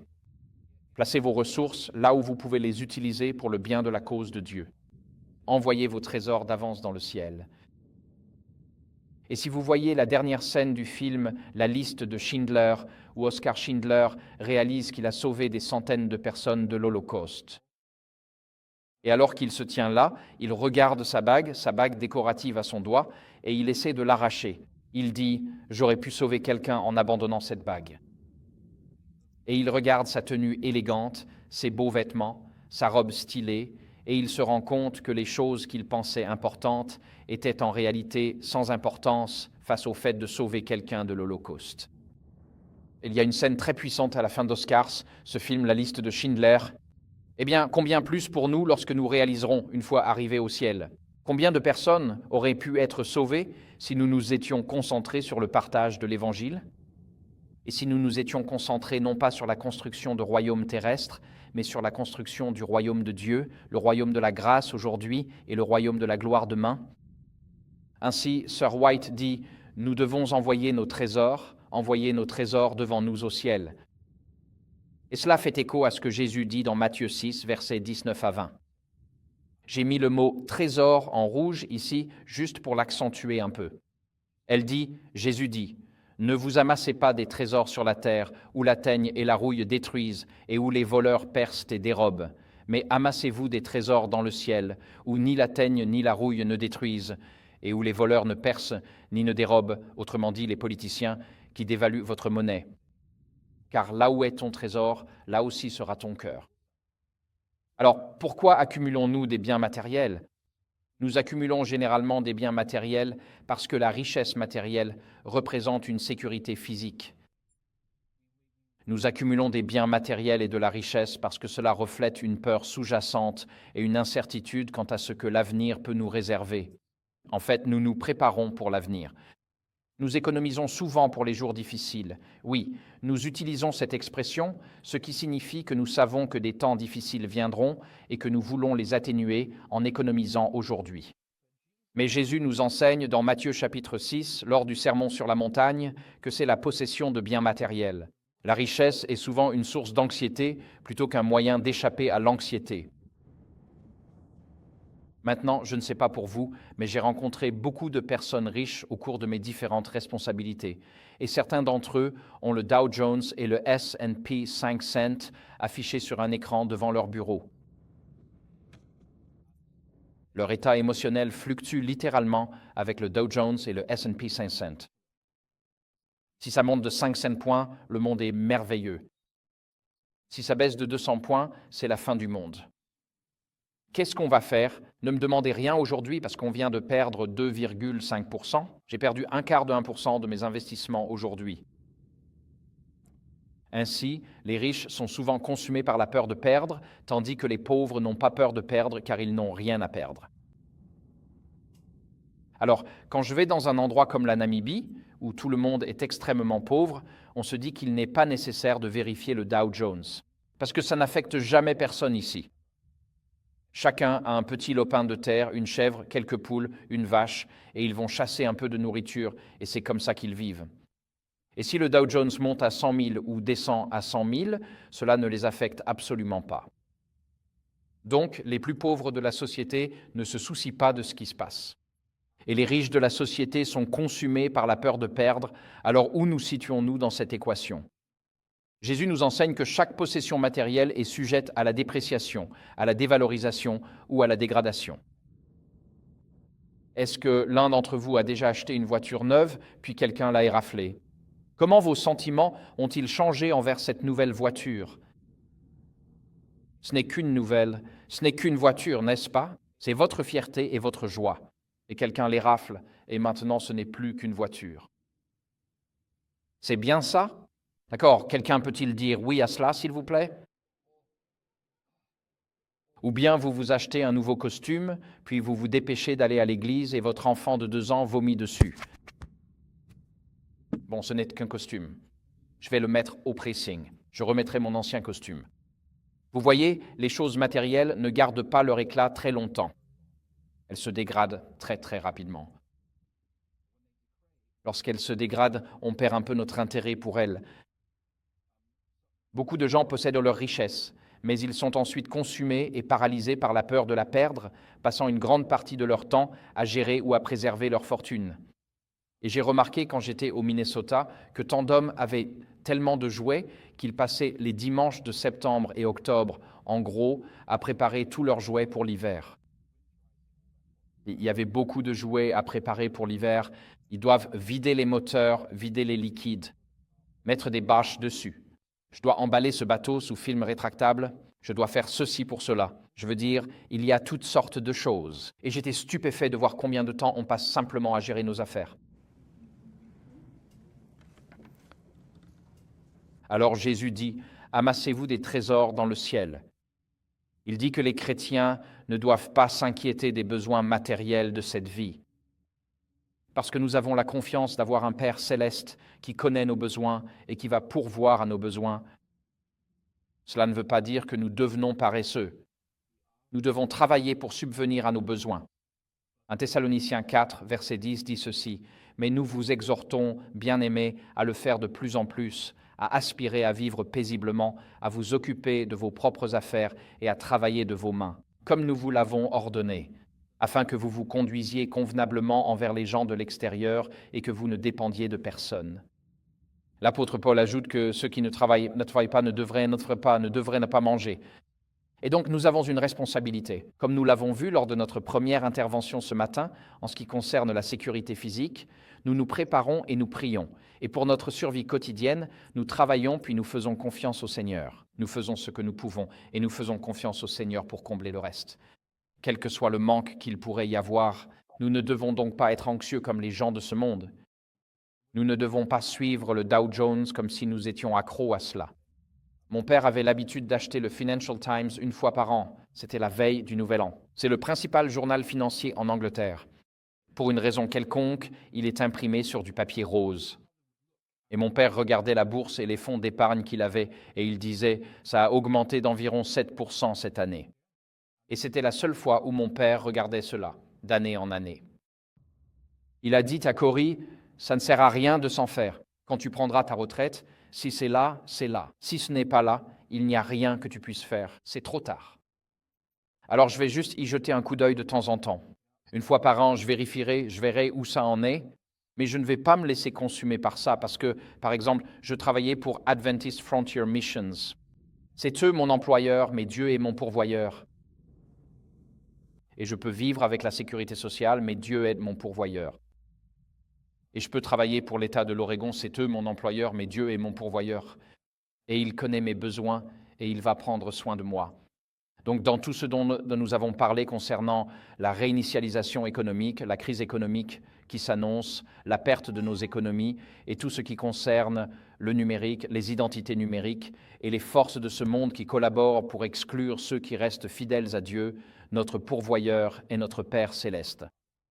Et il connaît nos besoins et il dit, « Si tu cherches d'abord mon royaume et ma justice, je m'occuperai de toutes ces autres choses pour toi. » C'est donc une invitation à faire confiance à Jésus au ciel, aux investissements que Jésus veut que nous ayons, à nos trésors dans le ciel, de tels trésors selon Jésus.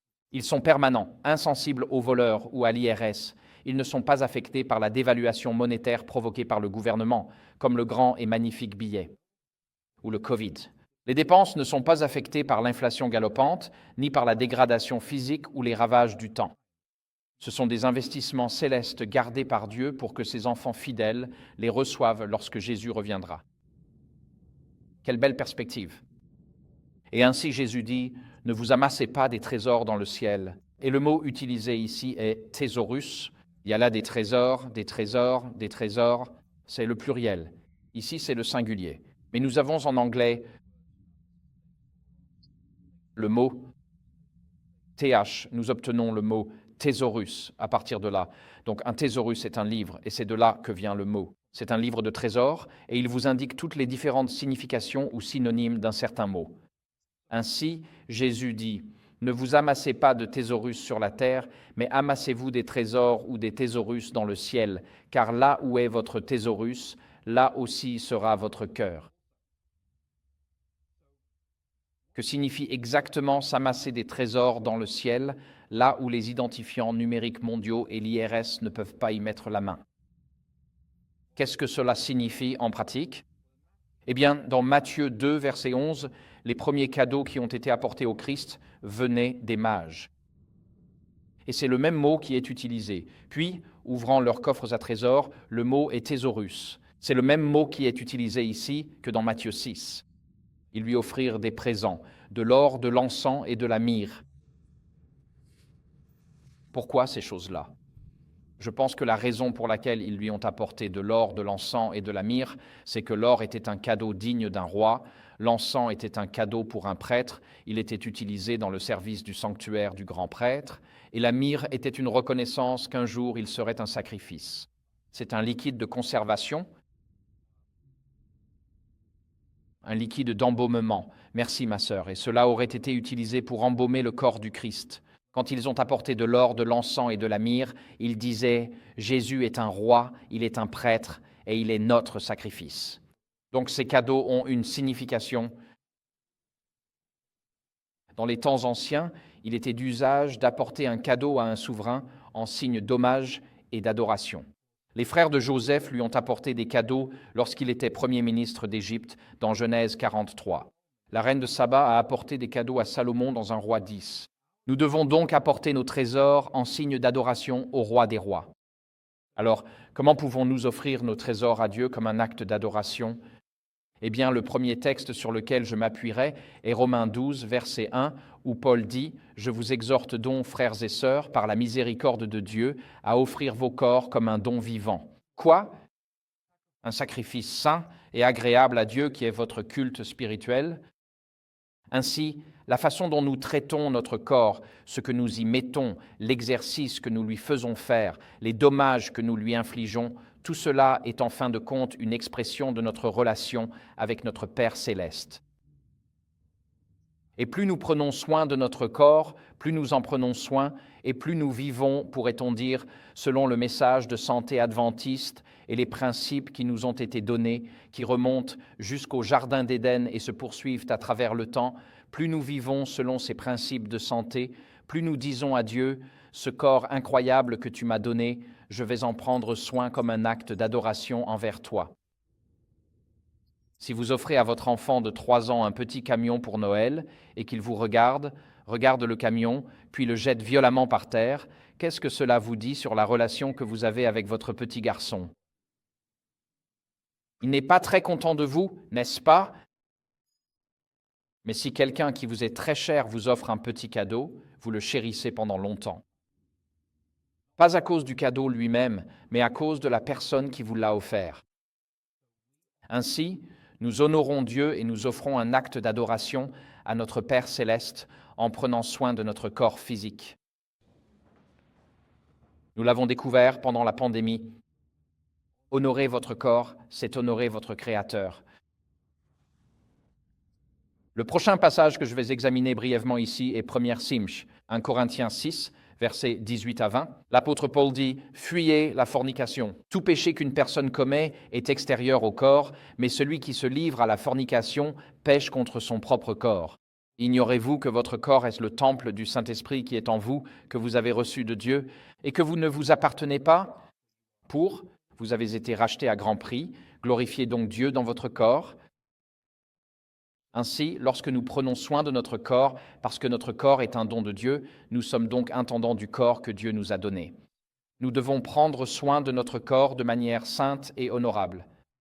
Nous devons éviter l'immoralité sexuelle sous toutes ses formes, pas seulement la fornication, mais aussi l'adultère, la masturbation, la pornographie, etc., etc.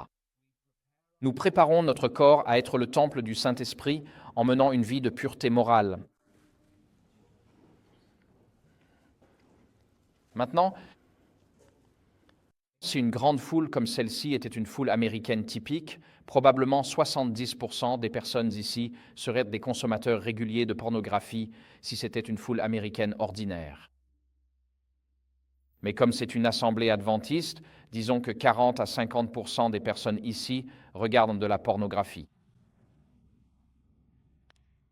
Et j'ai rencontré tellement de couples où la femme est traumatisée au quotidien.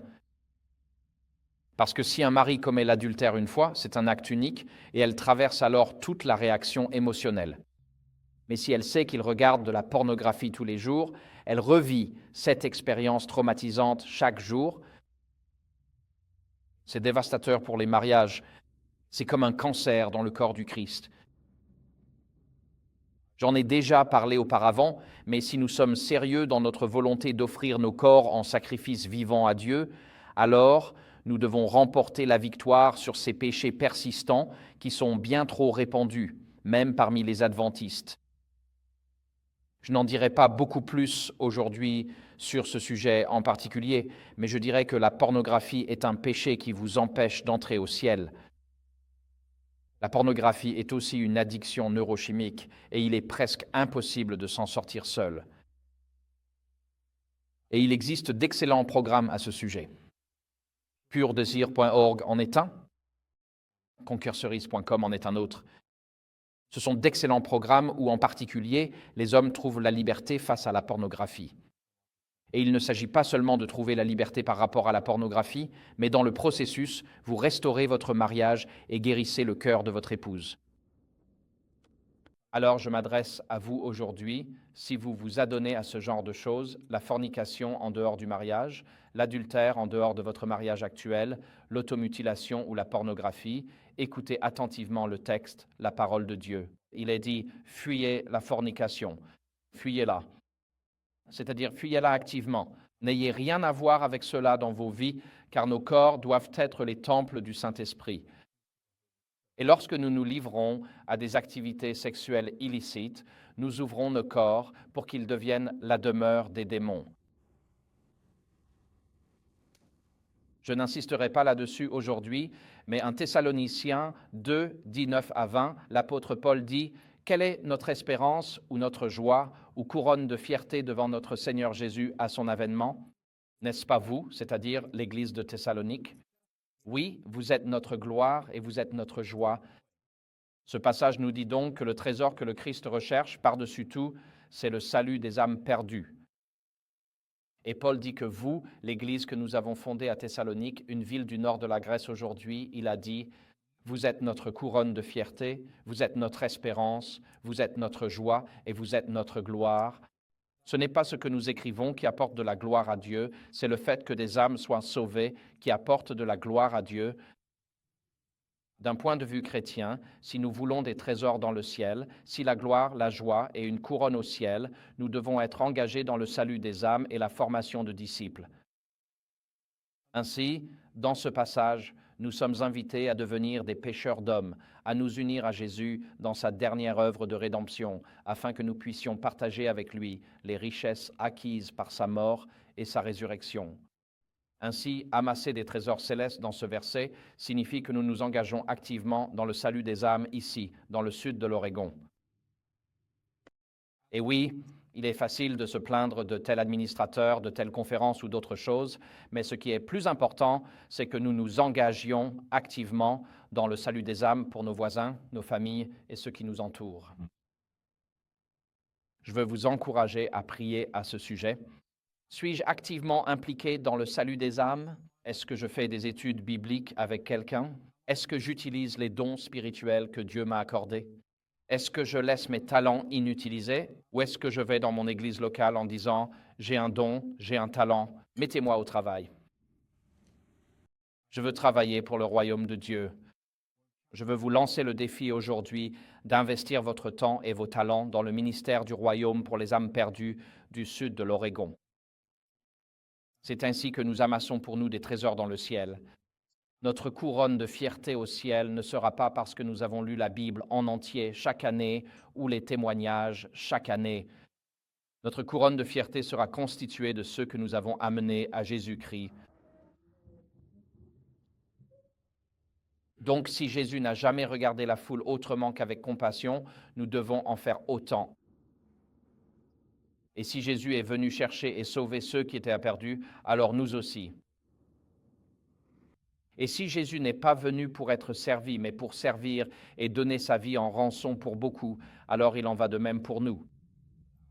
Que notre but, notre motivation n'est pas notre propre gloire, ce n'est pas notre propre mise en avant, ce n'est pas notre propre avancement dans l'Église. Notre objectif, notre but, c'est de voir quelqu'un être sauvé pour Jésus-Christ. C'est ce que signifie ce passage à propos d'amasser des trésors dans le ciel.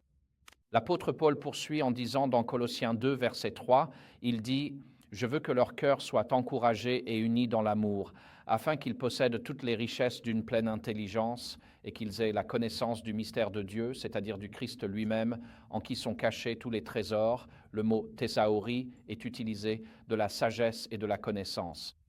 Ainsi, dans ce passage, Paul souhaite élever l'esprit des chrétiens de Colosse, en Grèce, au-delà des simples idées humaines et des spéculations pour découvrir qui est vraiment Jésus et les vérités éternelles du mystère du plan de notre salut.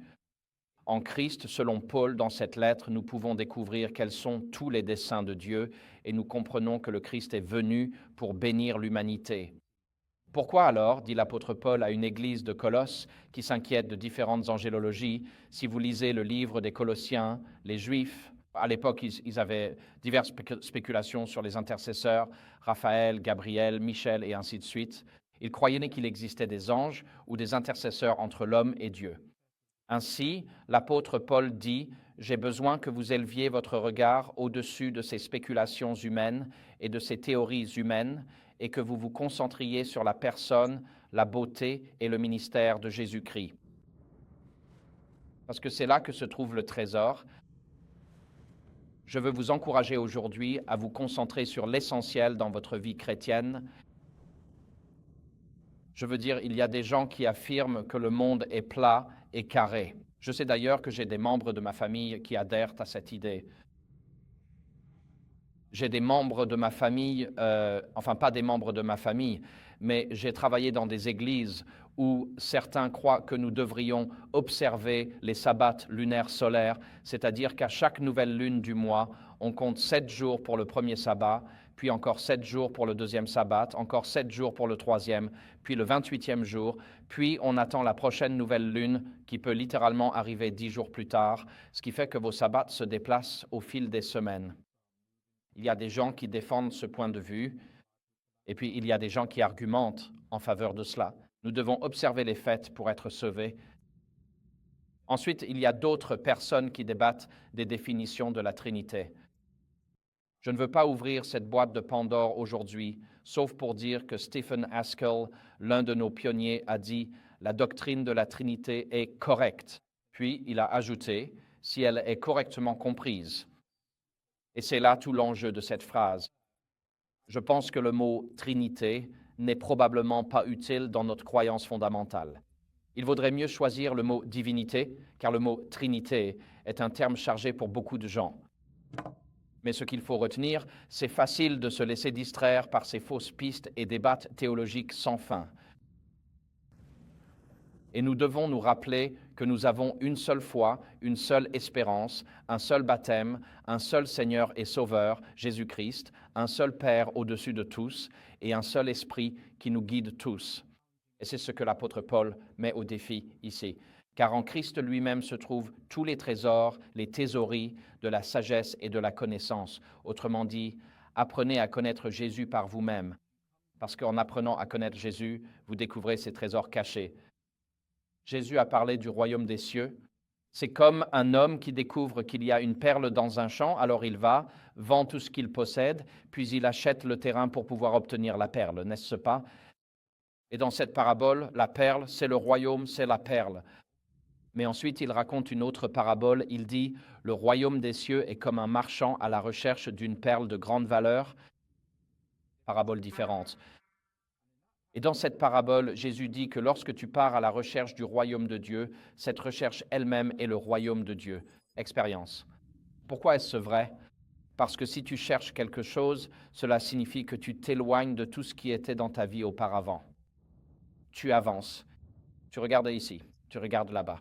Ton attention est portée sur quelque chose à l'extérieur de toi, devant toi. Cela ne te concerne pas parce que cela ne te concerne pas. Ton attention est portée sur la recherche de quelque chose de grande valeur.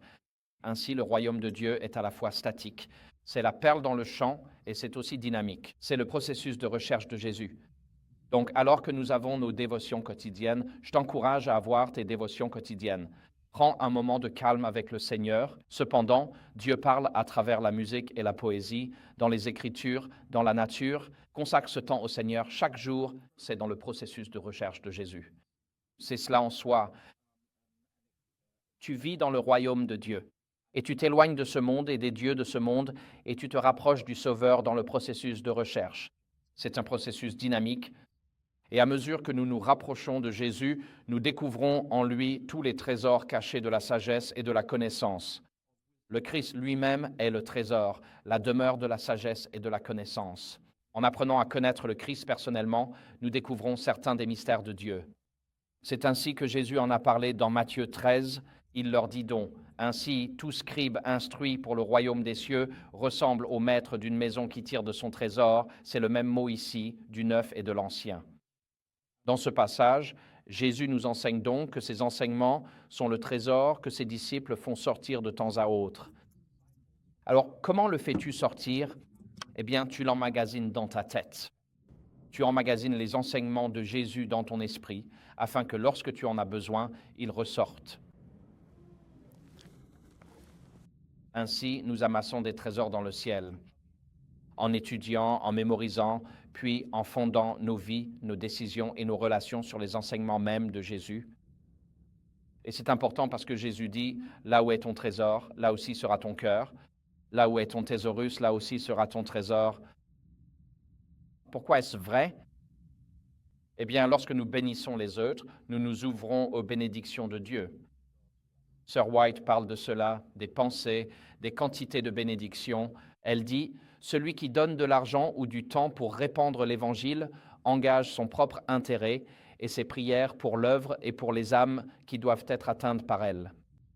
Son affection se tourne vers les autres et il est stimulé à une plus grande dévotion envers Dieu, afin qu'il puisse leur faire le plus grand bien possible.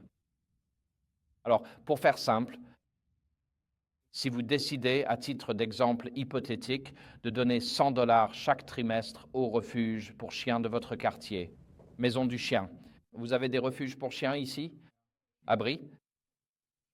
Oui, l'endroit où l'on tue les animaux, c'est bien ça? D'accord. Si vous décidez de donner 100 dollars par trimestre à la Société protectrice des animaux locales, ne commencez-vous pas alors à vous investir davantage que par simple intérêt passager dans cette société? Vous voulez lire les rapports? Vous voulez voir comment les choses se passent?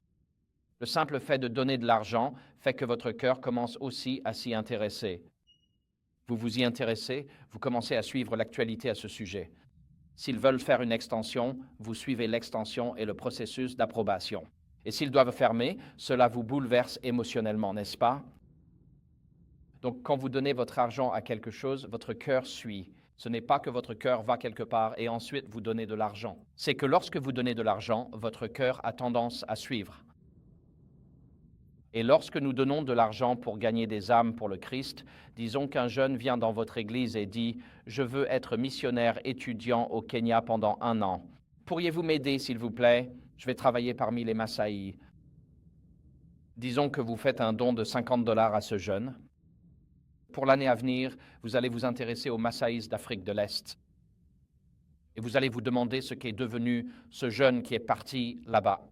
Quelqu'un vous dit « Nous voulons diffuser la tragédie des siècles dans les vallées du sud de l'Oregon. » Vous dites « Oui, je pourrais y mettre 500 dollars. » Vous donnez les 500 dollars et vous attendez avec impatience des nouvelles de ce qu'il est advenu de ces exemplaires de la tragédie des siècles, comment ils ont été distribués, qui les a reçus et quels résultats cela a donné. Donc, le simple fait de donner de votre temps ou de votre argent à quelque chose signifie que votre cœur commence à suivre là-bas. Ainsi, lorsque nous donnons de nos finances ou de notre temps pour soutenir l'œuvre de l'Évangile, nous amassons des trésors dans le ciel. Parce que là où est ton trésor, là aussi sera ton cœur. Et donc le trésor dans le ciel, c'est la joie de rencontrer les âmes qui s'y trouvent grâce à nos sacrifices d'aujourd'hui. Lorsque vous donnez pour le salut des autres, vous commencez à vous soucier des conséquences éternelles de votre don. Vous commencez à prier pour ce groupe de personnes ou ce district à Grants Pass. Vous vous souciez de leur bien-être, à la fois temporel et spirituel. Vous luttez avec Dieu dans la prière face aux combats spirituels qui ont lieu, car lorsque le royaume de Dieu avance, le royaume de Satan riposte toujours. Vous investissez votre trésor dans l'œuvre de l'Évangile et votre cœur suivra naturellement. Et si vous dites « Je n'ai pas de cœur pour l'œuvre de l'Évangile », placez-y votre argent et très vite, votre cœur s'y trouvera aussi.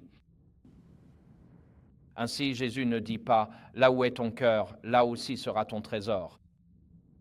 Il dit « Là où tu mets ton trésor, ton cœur va suivre ». Si tu commences à donner pour le ministère local, tu vas te soucier du ministère local. Si tu commences à donner pour les missions à l'étranger, tout à coup, tu voudras savoir ce qui se passe dans les missions à l'étranger. Donc, où que tu mettes ton argent, comme l'a dit Jésus, ton cœur va suivre. Notre temps est donc écoulé ici. Nous devons maintenant tirer nos conclusions.